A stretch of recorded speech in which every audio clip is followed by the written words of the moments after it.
Hello, everyone. Welcome to today's episode. Today is Wednesday and marks another trading day of the week. So before we go to the charts, let's check fundamentals. If you look at today we are expecting unemployment claims at 12:30 Ghana time. And this is because tomorrow is bank holiday US. So unemployment is being released today at 12:30. And at 6 p.m., we have FOMC. So today, are we going to see a rate cut or we are not going to see anything? Time will tell. All right. So let's go back to the chart. And yesterday, the market actually dropped, but it didn't touch my point of interest. As you can see, there was some few pips, 66 to 64, 20 pips to my entry, but it didn't touch. All right, so what is really going on today?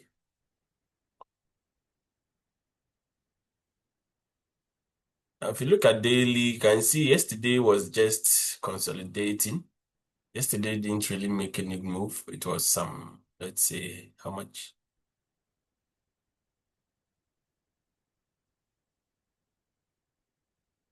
About 370 pips movement yesterday.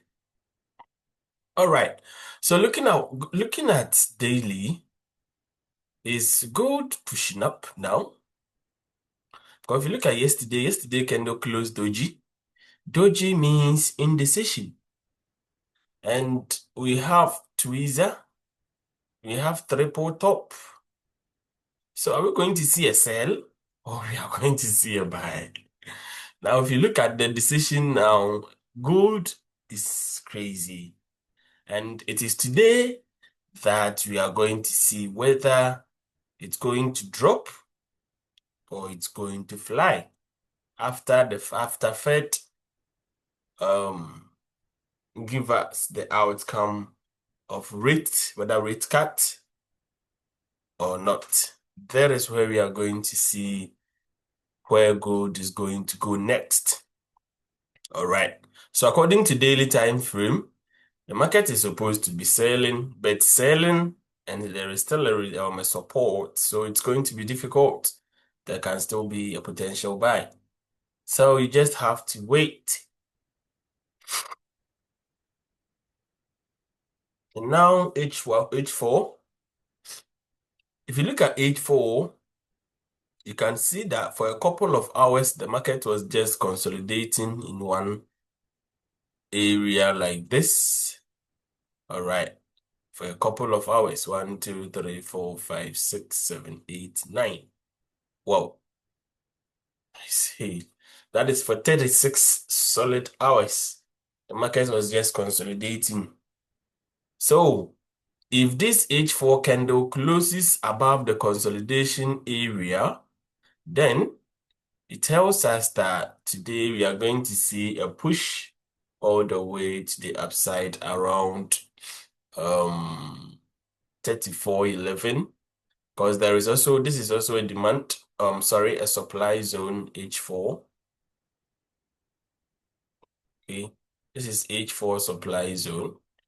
So if the market push from here closes above this area, we can look for a buy to the supply zone. We have first supply, we have second supply. So which one is it going? The market's going to respect? Time will tell. All right. So H1. Now, if you look at H1, you can see that H1 gave a morning star. H1 has given a morning star. So what I will expect to wait to see is the H4 candle closing, like I said earlier. And if H4 candle closes above 33.93, or even 33.94. Then we can look for a pullback and buy all the way to this area. That is 34.11. And this trade is not really going to worth it. But if the H4 candle closes up there, what I will do is I will wait for a pullback around this area. Okay. Yeah, I will expect a pullback around this area and I'll buy from here with a tight stop loss like this. And then targets this here. So this is what I'm going to look out for. After we see H4 breakout, I'll wait for a pullback to that area right there. And then I will take a buy. All right. So what if H4 doesn't close it above my end where I want it to close? Then it means we'll continue to wait. Possibly I will trade FOMC. All right. Possibly I will trade FOMC. So guys, if you are trading, just know what you are waiting for. If you don't get it, just stay away from the market. All right. So I think that is all for now. Wait. If the H4 candle closes above the 33.94, then you can wait for a pullback to 33.88 and buy all the way to 34.11. All right, because this zone is likely to be respected for a sell. Okay, but this sell will not really go far because we have another one just here. Okay, so maybe the market can go all the way here, but we don't know yet. This is also H4 supply. So guys, I will advise you just watch. Okay. And whatever you see, you take the trade. This is Pip Hunter here, and the Pip must pay. Make sure to manage your risk very well because you have no idea of which trade hitting your TP and which trade hitting your stop loss. It is only risk management which can keep you active in the game for the long run. And until then, I will see you in the next video and have a nice day.